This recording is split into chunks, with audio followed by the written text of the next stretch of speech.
तुम्हाला माहिती आहे गेले 25 वर्षे ज्याने आमच्या हृदयामध्ये मानाचं स्थान पटकावलेलं आहे आणि ते मानाचं स्थान त्याचं त्याने कायमस्वरूपी आमच्या हृदयात कोरून ठेवलेलं आहे।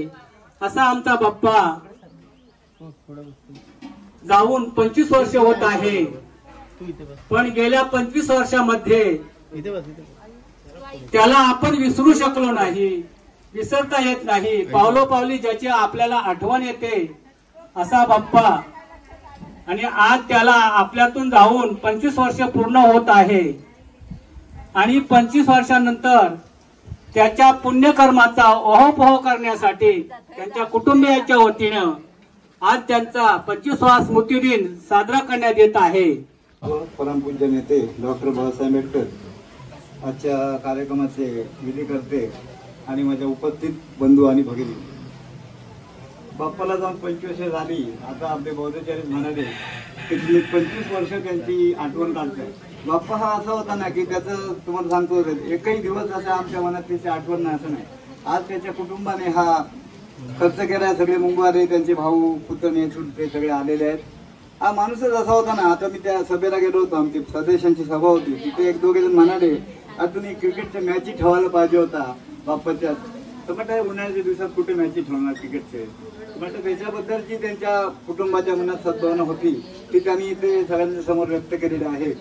आणि हा माझा भाऊ, हा भाऊ होता आमचा, पण तो आम्ही भावासारखे कधी वागलोच ना, मित्रासारखे। तर आम्ही आमचा भाऊ, आमचे वडील तिकडे बांधायला असताना हा बऱ्याचदा तिकडे यायचा वगैरे, आमची चर्चा मस्करी, मी शेलगावला मध्ये त्यावेळी यायचा केव्हा तरी। हा माणूसच वेगळा होता। तुम्हाला सांगतो परमेश्वर अशा लोकांना लवकर नेतो आपल्यातून, आणि परमेश्वर जो ऐक ना ही बूज बंद करतो। आता बाप्पा दुसरा निर्माण होणे नाही। आनंद जाधव उर्फ बाप्पा हे एकदाच जन्म घेतला त्यांनी आणि ते आपला आम्हाला या दुःख सागरात सोडून गेलेले आहेत।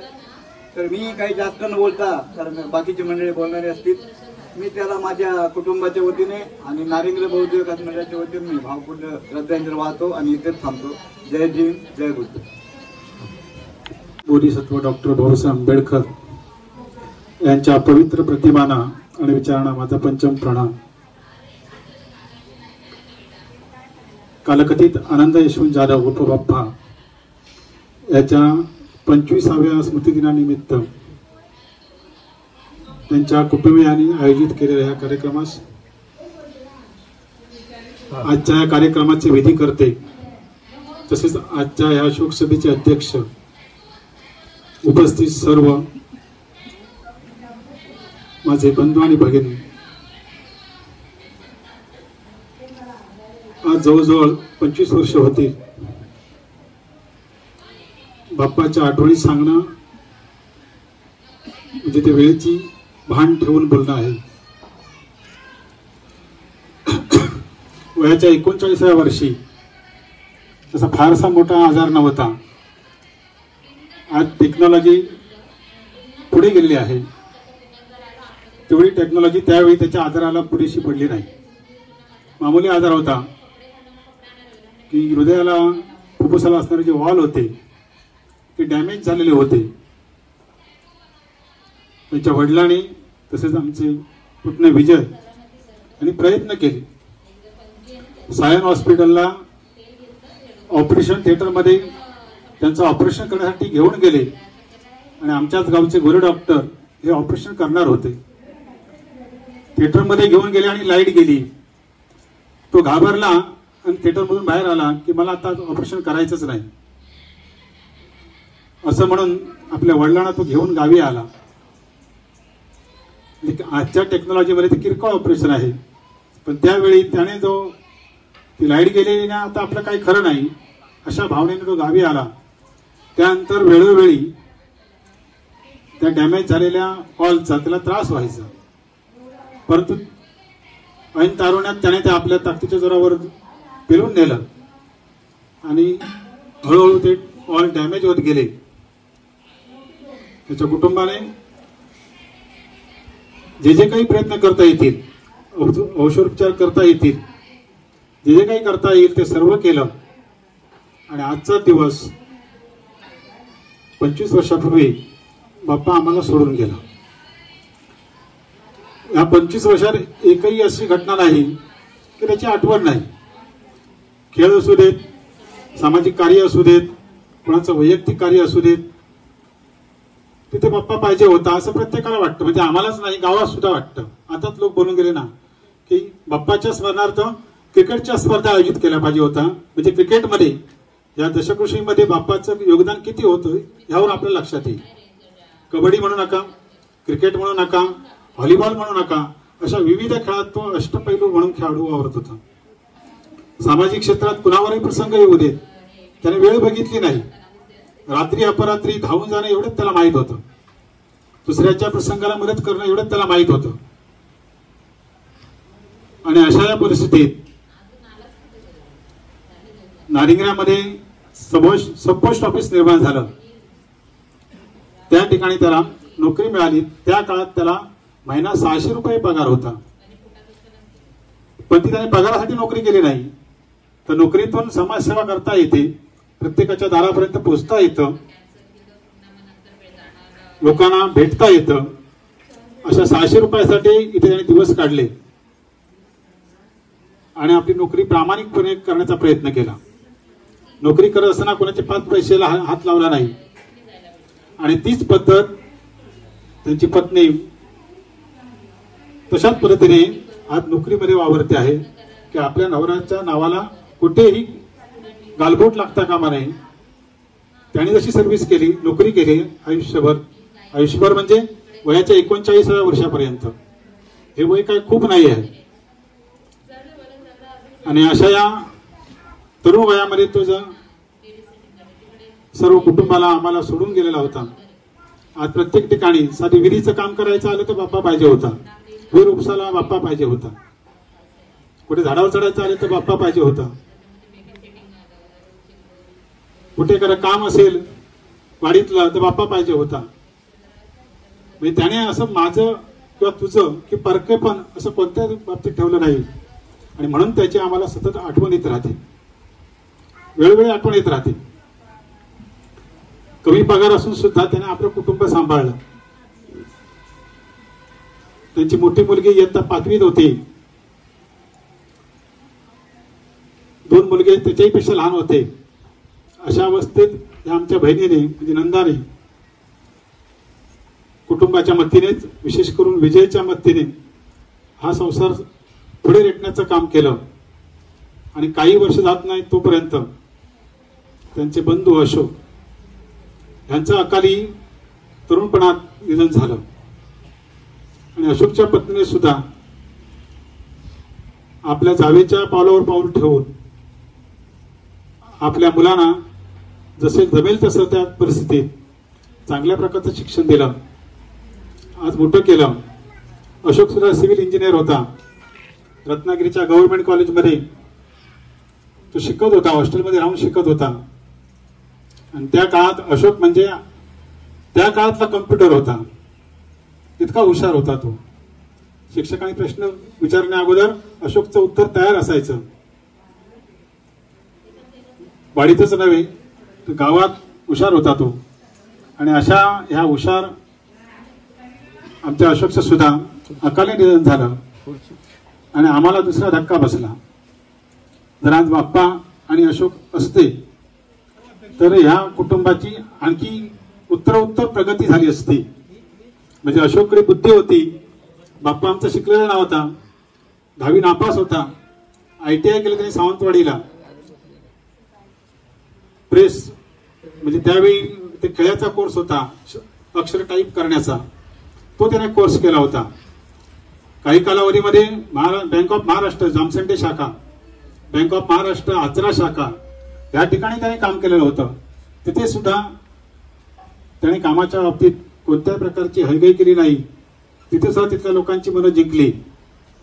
त्याच्या कामाचा जर आपला अनुभव घ्यायचा असेल तर आपल्या नारिंगरे गावचे अभ्यंकर बँक ऑफ महाराष्ट्राचे मोठे ऑफिसर म्हणून रिटायर झाले.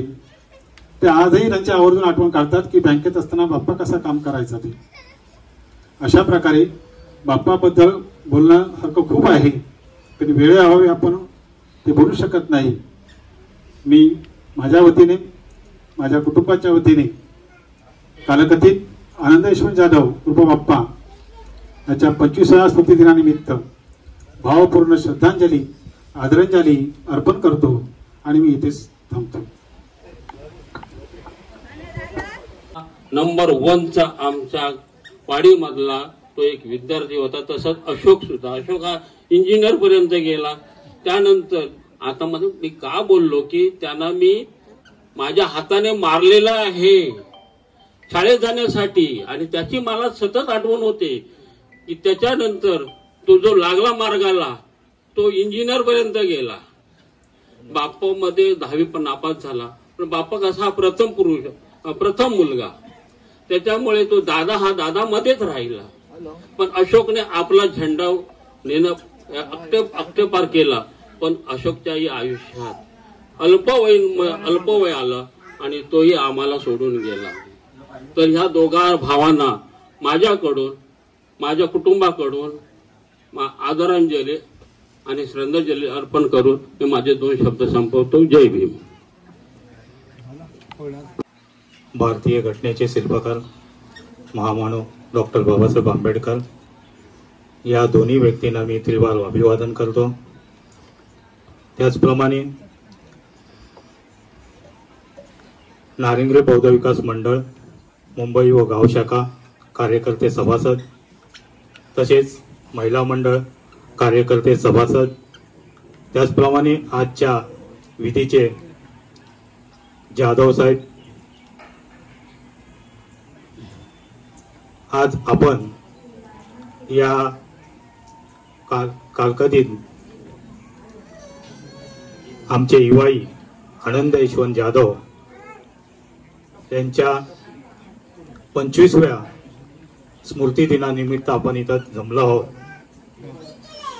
खरोखरच एक गोष्ट सांगायची मला मनापासून वाटते की आजपर्यंत मी ज्या याच्यामध्ये सामील होतो त्या ठिकाणी पाहतो की आई वडील गेल्यानंतर फक्त 1 आणि 2 यामध्येच फक्त त्यांचं कार्य केलं जातं. परंतु त्यांनी जे काय आज 25 वर्षामध्ये केलेली आठवण त्यांच्या मनामध्ये सतत होतीच, नाही अशी नाही. पण आज त्यांनी 25 वर्षानंतर घेण्यासारखं असंच आहे की त्यांच्या कुटुंबियांनी जे काय आज खरोखरच जे श्रद्धांजलीच्या बाबतीत जे काय कार्यक्रम आयोजित केलेला आहे तर सगळ्यांना आम्हाला घेण्यासारखं आहे. आपल्या आई वडिलांची आठवण म्हणून ठेवण्यासारखी आहे. तर एवढं मी माझे 2 शब्द बोलून माझ्या वांगणी बौद्ध विकास मंडळ मुंबई व गाव शाखा, संघमित्र महिला मंडळ मुंबई व गाव शाखा, त्याचप्रमाणे मी ज्या ज्या शाखेमध्ये ज्या ज्या संस्थेमध्ये कामं करतो त्या सर्वांच्या वतीने माझ्या युवायांना आनंद यशवंत जाधव यांना मी भावपूर्ण श्रद्धांजली आदरांजली अर्पण करतो. जय भीम, जय बुद्ध, जय महाराष्ट्र. विवाह झाला. आता त्या विवाहामध्ये बुद्धाने सांगितलंय की पती आणि पत्नी या दोघांची नाती कशी असतात. पती पत्नी ह्या स्त्रिया ज्या आहेत त्या 4 प्रकारच्या असतात आणि प्रथम ही जी स्त्री आहे ती पहिल्या याच्यामध्ये मोडते. त्याचं उदाहरण असं आहे की पतीच्या मागे त्याने कसंही दुःख न करता त्या दुःखाला दूर लोटून त्याने त्या 3 मुलांचा सांभाळ त्या चौथ्या आईने आणि तिने अगदी समर्पक हे करून काय त्यांच्या मुलांना वाढवलं, त्यांचे विवाह केले. काय ते आता त्या बाईला आता आम्ही बघतो ती आता पोस्टामध्ये आहे, काम करते. पण त्या काम करताना ती एकटी बाई इथे या गावात सगळी त्या टपालाच्या ह्याने ती सारखी फिरत असे. म्हणजे काय त्याचे पाय असावेत, काय त्यांची वृत्ती असावी का, तरी पण त्यांनी ते हे केलं नाही. ते दुःख त्यांनी जाणवलं नाही का. आणि अशा ह्याच्यामध्ये या मुलांना त्याने वाढवलं. आता विशेष म्हणजे मला सांगायचं की त्याच्या मुलीचा मुलगा आहे त्यांचे संस्कार कसे, आपले जसे संस्कार आहेत ते संस्कार तसे घ्यायचे. आता त्याचा मुलगा एवढा लहान आहे. आता कालचीच परिस्थिती तो मुलगा आमच्याकडे माझ्या घरात आला आणि जे बुद्धाचे फोटो होतो, बुद्धा बाबासाहेबांचा फोटो होता, त्या बुद्धाला वंदन करायला लागलं. म्हणजे मी इतका त्यात पडलो की काय तिकडे संस्कार आहेत काय असं मला मारावं लागलं. आता या स्मृती दिनानिमित्त आज आपण जमलेले पाहुणे मंडळी आणि उपासक यांना प्रथम जय भीम. बाप्पा दादा म्हणजे माझा आजोळ इथे असल्यामुळे बाप्पा दादाची मी यायची तेव्हा ओळख असायची. बाप्पा दादा आले की आली नारिंगरेकरनी आणि मी नारिंगरेकरनी झालेच. आणि नंतर मी ह्या कुटुंबाशी म्हणजे माझं कुटुंब म्हणून मी यांच्याशी संलग्न अजून आहे. म्हणजे अक्षय, हर्ष, सुनीता, वहिनी, विजय भाऊ, म्हणजे अजून मी माझंच कुटुंब आहे असं मी यांच्यामध्ये वावरते राहते. आणि त्या बाप्पा दादाच्या आठवणी जोपर्यंत मला माहित होते तेवढे मी सांगते. मी मगाशी पण बोलत होते, धडाडीचं असं व्यक्तिमत्व म्हणजे बाप्पा दादा सगळ्यामध्ये पुढे. माझ्या मामाच्या इथे तर सारखंच तिथे बाप्पा दादा, कुठे आलं तर बाप्पा दादा असायचं आणि कुठच्याही याला तो पुढे असायचा बाप्पा दादा. म्हणजे मला तेवढं समजत होतं. पण मी ते आल्यावर लग्न होऊन तेव्हा दादा नव्हता, ही मुलं लहान होती. पण त्यांनी ते दुःख, बापाचं दुःख मनात ठेवूनही ते पुढे ते प्रगतीच्या पत्त्यावर आहेत आणि त्यांची उत्तरोत्तर प्रगती हो. वहिनी सुद्धा दुःख मनात घेऊन त्यांचं ते कार्य पुढे नेण्याचा प्रयत्न करते आणि केलंय तिने. आणि मुलं सुद्धा करतायत आपल्या चुलत्यांच्या पावलावर पाऊल ठेवून ते पुढे जाण्याचा प्रयत्न करतायत. त्यांना चांगली प्रगतीसाठी चांगला मार्गदर्शन हो दे, त्यांना पुढे उन्नती प्रगती त्यांची हो, ही मी एवढं मी बोलते. आणि या आल्या दादाला श्रद्धांजली आदरांजली वाहून 2 शब्द संपवते. जय भीम, जय बुद्ध, जय भारत.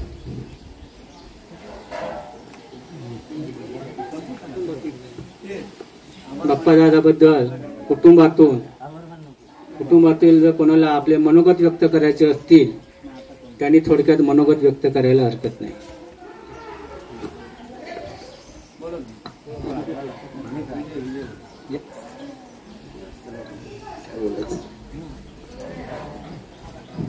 विश्व कल्याणाचा मध्यम मार्ग दाखवणारे विश्व शांतीदूत, करुणेचा महासागर तथागत भगवान गौतम बुद्ध, भारतीय राज्यघटनेचे शिल्पकार, महामानव, विश्वरत्न डॉक्टर बाबासाहेब आंबेडकर, सर्व महामानवांना विनम्र अभिवादन करतो. सर्व उपस्थित बंधू आणि भगिनी, आदरणीय बौद्धाचार्य, मुंबई नारिंगरे बौद्ध विकास मंडळ मुंबई शाखेचे आणि गाव शाखेचे सर्व मान्यवर पदाधिकारी या ठिकाणी आवर्जून उपस्थित आहे. त्या सर्वांना मी विनम्र अभिवादन करतो, सर्वांचं स्वागत करतो. दादाबद्दल काय बोलावं, दादा आमचा मार्गदाता होता, पण सगळी धुरा आमच्या खांद्यावर टाकून अकाली निघून गेला. सर्वांनी पाहिलं असेल की माझी त्यावेळी काय आणि आजही कशा प्रकारे त्रेधा तिरपट तुटते.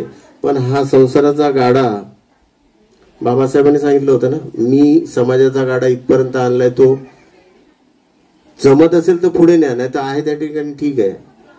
प्रत्येक जण प्रयत्नशील असतो की हा गाडा पुढे नेण्यासाठी. नकळतपणे मलाही लहानपणीच आमचे वडील निघून गेले, गरिबी खूप पाहिली. मी इयत्ता 3रीला होतो आणि हे दुःख झेलत असताना मी कुठेतरी वयात आलो, मुंबईला गेलो. आमचे 22 सुहास आहेत, त्यांच्यासोबतच मुंबईला दिवाळीला गेलो होतो. अर्धवट 7वी होती आणि मुंबईला गेलो होतो, मुंबईतच झालो. आणि मग मी मागे वळून पाहिलं नाही. त्या ठिकाणी आमचे अपंग अवस्थेत असलेले काका वसंत यांनी मला आधार दिला. आमची आत्या होती, तोसळायला दिलेली. या दोघांच्या आधाराने मी हळूहळू पुढे नोकरी धंदा जे मिळेल ते काय असेल व्यवसाय करून पुढे गेलो.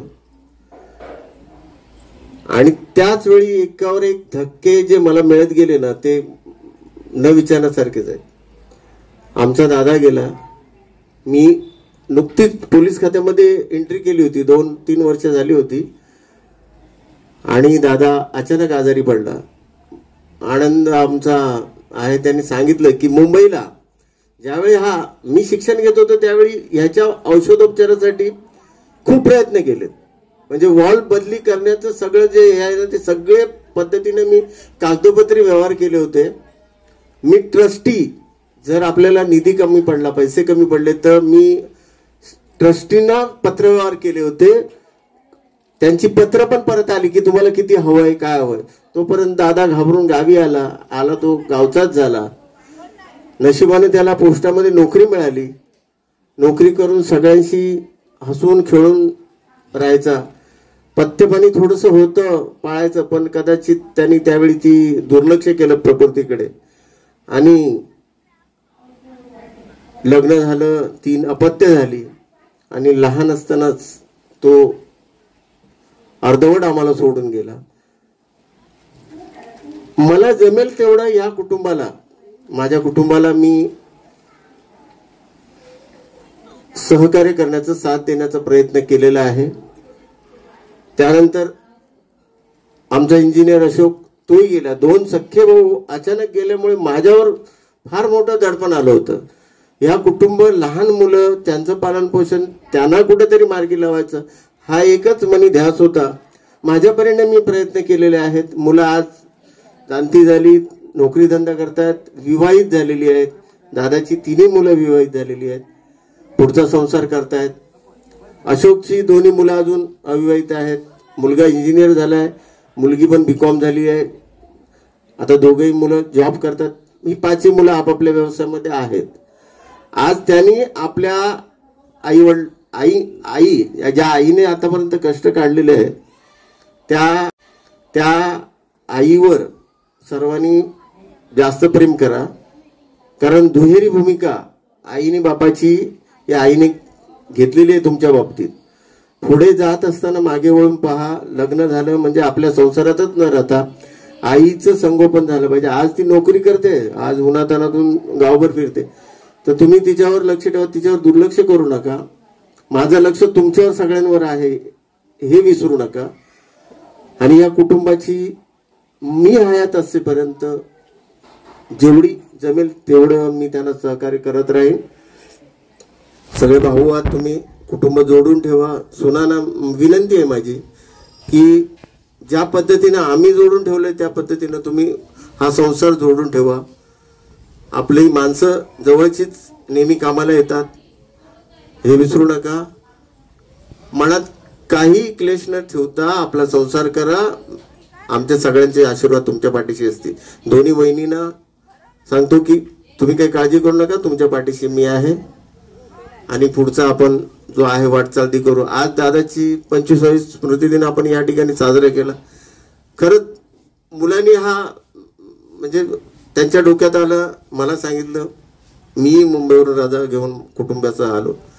आपण सर्वांनी जे आज उपस्थित राहून जे मुलाचं सहकार्य केलेलं आहे, विशेष करून गावच्या भावकी मंडळाचे तसेच आदरणीय महिला मंडळाचे मी आभार मानतो की त्यांनी जेवणासाठी वगैरे जो आहे तो आपला अमूल्य वेळ दिलेला आहे. तरुण वर्गाने खूप चांगले योगदान दिलेलं आहे. सर्वांचे पुनश्च मी कुटुंबियांच्या वतीने आभार मानतो. आणि आमच्या लाडक्या दादाला भावपूर्ण श्रद्धांजली, आदरांजली, पुष्पांजली अर्पण करतो. नमो बुद्धाय. जय भीम. तर मंडळी, आतापर्यंत तुम्ही पाहिलात या व्हिडिओचा पहिला भाग, ज्याच्यामध्ये संपूर्ण म्हणजे आमच्या वडिलांचा 25वा स्मृतिदिन होता आमच्या गावी आम्ही आयोजित केला होता. तर त्याचा जो पहिला भाग बघितलात आणि आता दुसऱ्या भागामध्ये बघितलात की त्यांचा जो श्रद्धांजलीचा कार्यक्रम होता, तसेच बऱ्याच सर्वांनी म्हणजे त्यांच्याबद्दलच्या आठवणी आपल्या सर्वांसोबत शेअर केलेल्या आहेत. म्हणजे तर ॲक्च्युली बऱ्याच वर्षापासून आमचं तिन्ही भावंडांचं आणि माझ्या आईचं पण म्हणजे असं म्हणजे ठरलं होतं की आम्ही लहान होतो तेव्हा काही एवढं करायला मिळालं नाही, बाबांची पुण्यतिथी वगैरे म्हणजे 1-2 वर्ष केली आणि त्याच्यानंतर प्रत्येकजण आपापल्या कामामध्ये बिझी असतात. आणि आम्ही पण तेव्हा लहान होतो, तर आम्ही तेव्हाच ठरवलं होतं की असं काहीतरी करूया म्हणून. म्हणजे त्यांच्या आठवणी होत्या आणि असं एक मनात खूप इच्छा होती की 25वा वगैरे पुण्यतिथी असेल, स्मृतिदिन, तो आपण साजरा करायचा. आणि त्या निमित्ताने आम्ही सर्वजण घरातले जमलो होतो. माझे काका वगैरे आलेले, चुलत काका, तसेच आजी आणि पुन्हा माझी भावंड होती, बहिणी वगैरे सगळेजण होते आमच्या घरातले. तर अशा पद्धतीने अगदी व्यवस्थित ठरवल्याप्रमाणे सगळा जो कार्यक्रम आहे तो पार पडलेला आहे. तर मी थोड्याशा माझ्या आठवणी शेअर करते माझ्या बाबांसोबत घालवलेल्या. कारण मी जेव्हा 10 वर्षाची होती तेव्हा त्यांचं निधन झालं. म्हणजे छोटीच होती मी, म्हणजे कळत होतं मला. तर आणि माझे दोन्ही भाऊ हे खूप छोटे होते. छोटा भाऊ तर फक्त 1.5 वर्षाचा होता आणि माझ्या मागचा भाऊ आहे तो 6-7 वर्षाचा होता. तर त्यावेळी म्हणजे आम्ही खूपच लहान होतो आणि आमचं नशीब चांगलं की बाबांची नोकरी मिळाली आईला पोस्ट ऑफिसमध्ये. तर तेव्हा म्हणजे एकदम परिस्थिती तशी बिकटच होती. म्हणजे माझी आजी होती, तिला पेन्शन होती आजोबांची, परंतु एवढ्या सगळ्या कुटुंबाचा सांभाळ, पुन्हा आमचं शिक्षण, हे सगळं आईने व्यवस्थित अगदी मॅनेज केलं. म्हणजे आम्ही जे आज मोठे झालेलो आहोत ते खरं त्याचं जे श्रेय आहे ते आमच्या आईलाच जातं. कारण तिने खूप काटकसर आणि म्हणजे कुठच्याही गोष्टीमध्ये भरपूर कॉम्प्रोमाइज केलेलं आहे सगळ्या गोष्टींमध्ये. म्हणजे गरिबी जी काय असते ते आम्ही एकदम जवळून पाहिलेली आहे. पण आणि आम्ही पण शिकलो. म्हणजे तिने तिच्या पद्धतीने आम्हाला शिकवण्याचा प्रयत्न केला आणि आम्ही देखील शिकलो. आणि आता आम्ही व्यवस्थित आहे, म्हणजे स्वतःच्या पायावर बोलतात ना, व्यवस्थित आमच्या तिघांची पण लग्न झाली आणि त्याच्यानंतर आता चाललंय, म्हणजे व्यवस्थित चाललेलं आहे सगळं. तर तेव्हा बाबा जेव्हा वारले तेव्हा मी 10 वर्षाची होते आणि त्याच्यानंतर म्हणजे त्यांच्यासोबतच्या आठवणी म्हणजे मी त्यांची खूप लाडकी होती. आमच्या घरात माझे बाबा, त्यांचे भाऊ आणि अजून एक काका आहेत, अशी म्हणून 3च भाऊ होते, त्यांना बहीण नव्हती. तर मी खूप लाडकी होती सगळ्यांची, आजीची वगैरे. तर बाबा तर ते कुठेही गेले तर मला पहिल्यांदा घेऊन जायचे, कारण मी त्यांची खूप लाडकी होती आणि माझं पण हट्ट असायचं की बाबांच्या सोबतच जायचं. आणि आमच्या इकडे म्हणजे सगळ्यांच्याच घरामध्ये तेच असतं की मुलगी वडिलांची खूप लाडकी असते आणि मला सगळं म्हणजे समजायचं, मी त्यांच्या मागूनच असायचे. आणि असं म्हणजे भरपूर आठवणी आहेत त्यांच्या. आणि ते कुठे खेळायला गेले, कुठच्या गावी गेले, तर आम्ही मामाच्या गावी जाताना देखील आम्ही शनिवारी जायचो, रविवारी राहायचो आणि दुसऱ्या दिवशी सकाळी यायचो. विजयदुर्ग मालवण गाडी असायची त्याने. आणि म्हणजे जास्त वर्ष आम्हाला काही लाभलं नाही आमचे बाबा, त्यांच्यासोबत राहता आलं नाही, परंतु त्या 10 वर्षात त्यांच्यासोबतच्या भरपूर आठवणी आहेत. तर 1-2 वेळा मी त्यांच्यासोबत होते. आमचे इथे पवारबाई म्हणून होते, म्हणजे पवार सर होते, क्लर्क होते हायस्कूलमध्ये. तर त्यांच्या घरी असताना एकदा बाबांना फिट आले होते, तेव्हा मला पहिल्यांदा कळलं होतं की फिट्स वगैरे येणं काय असतं ते. आणि त्यांचं म्हणजे शेवटच्या त्या काळामध्ये, म्हणजे त्यांचं निधन व्हायचं त्या काळामध्ये बऱ्याच वेळा त्यांना फिट्स वगैरे यायच्या. आणि नंतर हॉस्पिटलमध्ये वगैरे ॲडमिट केलं देवगडला. बोरफळकर यांचे बोरफळकर डॉक्टर आहेत त्यांच्या हॉस्पिटलमध्ये. आणि म्हणजे ॲडमिटच केलं होतं. आणि मी एकदा बघायला गेले होते तर त्यांना सगळीकडे असं ECG आणि ऑक्सिजन मास्क लावला होता. म्हणजे ती जी आठवण आहे तो जो प्रसंग आहे तो अजूनही आता एवढ्या 25 वर्ष अजून माझ्या डोळ्यासमोरून जात नाही. आणि मी बऱ्याचदा देवगडला जाते, पण ते बोरफळकर हॉस्पिटल आहे तिकडे पाहायची माझी इच्छा देखील होत नाही, कारण ते सगळा तो प्रसंग डोळ्यासमोर उभा राहतो.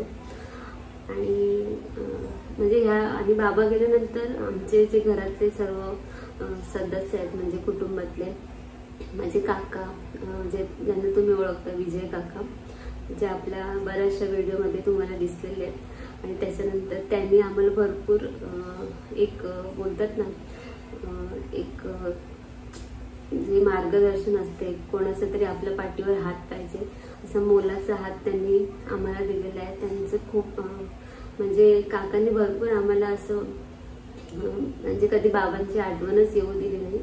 आतापर्यंत, तेव्हापासून ते आतापर्यंत ते आमच्या सोबतच असतात प्रत्येक गोष्टीमध्ये. आणि आम्ही देखील काही महत्त्वाचे निर्णय घ्यायचे असतील तर पहिलं त्यांनाच बोलतो.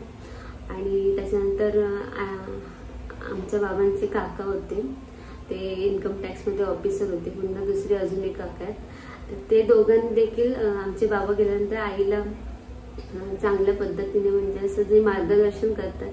म्हणजे या सगळ्यामध्ये एखाद्या बाईचा नवरा वारल्यानंतर तिला कुटुंबाचं एक मार्गदर्शन म्हणा किंवा कुटुंबाची मदत लागते, किंवा मला नक्की तो शब्द आठवत नाहीये, परंतु कुटुंबाचा जर पाठिंबा असेल तर ती बाई असते ती व्यवस्थित उभी राहू शकते, समाजामध्ये मान मिळतो तिला. तसंच आमच्या कुटुंबाने देखील आमच्या आईला आणि आमचे काका जे वारले त्यांच्या पत्नीला म्हणजे काकीला दोघांना देखील चांगलं पाठिंबा दिला. असं कधी परक्यासारखं वागवलं नाही. आणि त्याच्यामुळे आज आमचं सर्व कुटुंब हे एकत्र आहे व्यवस्थित. तर आणि संपूर्ण कुटुंबाला आता म्हणजे एक मोठा आधार म्हणजे आमचे काका आहेत. तर त्यांनी आतापर्यंत कधीच आमची साथ सोडली नाही. तर मी त्यांचे म्हणजे आमच्या तिन्ही भावंडांच्या वतीने आणि आईकडून खूप म्हणजे असे आभार मानते, कारण त्यांनी भरपूर आमच्यासाठी केलेले आतापर्यंत. आणि आम्हाला देखील त्याची जाणीव आहे. ते त्यांचे जे उपकार आहेत ते आम्ही कधीच नाही विसरू शकत ॲक्च्युली. असे सगळ्या गोष्टी आहेत आणि अशा भरपूर आठवणी आहेत. पण आता मी असं बोलत गेले तर व्हिडिओ आपला खूप मोठा होणार आहे. आणि जो स्मृती दिनाच्या दिवशी ॲक्च्युली मला बोलायचं होतं, परंतु वातावरण म्हणजे थोडंसं मी भावूक झाले होते. म्हणजे खूप रडायला येत होतं. सगळेजण असं आठवणी शेअर करत होते आणि तो एकंदरीत तिथलं जे वातावरण होतं ते खूप असं म्हणजे बोलतात ना इमोशनल होतं. त्याच्यामुळे मी काही बोलू शकले नाही. मी जर काय बोलायला गेले असते तर खूप रडायला आलं असतं मला. त्याच्यामुळे मी काहीच बोलू शकले नाही. परंतु आता मला असं वाटलं की तुमच्यासोबत हे सर्व शेअर करावं. तर अशा प्रकारे आम्ही जो आमच्या बाबांचा 25व्या स्मृती दिनाचा कार्यक्रम आयोजित केला होता तो एकदम व्यवस्थित पार पडलेला आहे आणि खूप छान झालं. कोणाची भांडण तंटा नाही किंवा कोणाची नाराजी नव्हती. एकदम सगळं व्यवस्थित झालं. आणि कुठेतरी बऱ्याच वर्षापासून मनात इच्छा होती की असं करायचं, तर ती इच्छा आमची आता पूर्ण झालेली आहे. तर अशा प्रकारे हा कार्यक्रम होता. जर तुम्हाला आणि अजून इतकी आई वडील असतील तुमचे तर खूप त्यांचा म्हणजे त्यांना चार चौघात काही उलटं वगैरे बोलू नका. तसेच त्यांचा सन्मान करा, कारण ते असतात म्हणून आपण असतो. आपण किती चुकलं तरी ते आपल्या चुकां म्हणजे मार्ग दाखवतात. हे चूक आहे, ते चूक आहे किंवा हे बरोबर आहे. तर ते आपल्या चांगल्यासाठीच बोलत असतात. जेव्हा आई वडील असतात ना तेव्हा त्यांची किंमत कळत नाही.